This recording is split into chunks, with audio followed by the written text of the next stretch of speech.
আমি নবী হলাম জগতের জন্য রহমত।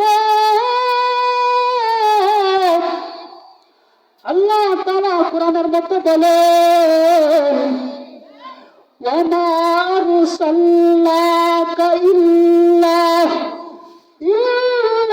রাহমাতাল লিল আলামিন। কাদরে কুদরত দারি কর কমাল, আনতা রব্বি আনতা হাসবি যুল জালাল, তুহি কাদির জলিলুল্লাহ জাহাদার, হর হালে তুহি নিগাহবান। নবী করিম সাল্লাল্লাহু আলাইহি ওয়াসাল্লাম মনে মনে ভাবলেন, ওই কবরের মধ্যে আযাব হবে আর আমি নবী চলে যাব, তাহলে আমি নবী কিভাবে হবে জগতের জন্য রহমত? এটা হতে পারে না। নবী করিম সাল্লাল্লাহু আলাইহি ওয়াসাল্লাম বলেন, ও আমার সাহাবায়ে কেরাম, আপনার দোয়া কবুল করবে।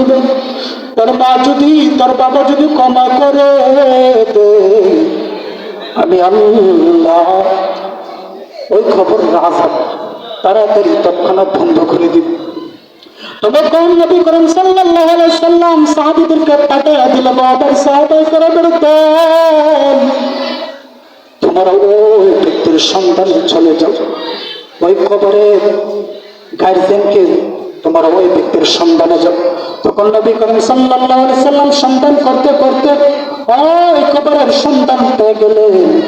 তখন নবী করিম সাল্লাল্লাহু আলাইহি ওয়াসাল্লাম ওই মহিলাকে মা বলে সম্বোধন আর বললেন, আমার মালিক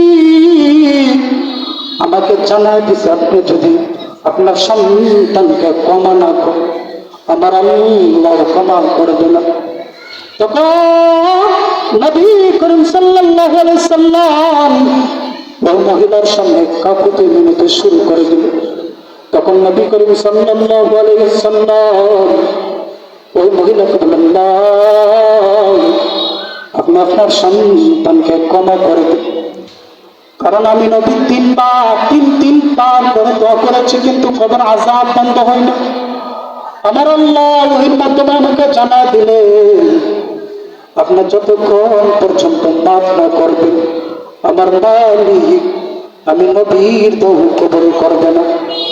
তখন নবী করিম সাল্লাল্লাহু আলাইহি সাল্লামের এই কাকুতি মিনতির কারণে মহিলা বললেন, আমি আমার সন্তানকে এই মুহূর্তে ক্ষমা করে দিল। তখন নবী করিম সাল্লাল্লাহু আলাইহি সাল্লাম কবরের পাশে গেলেন।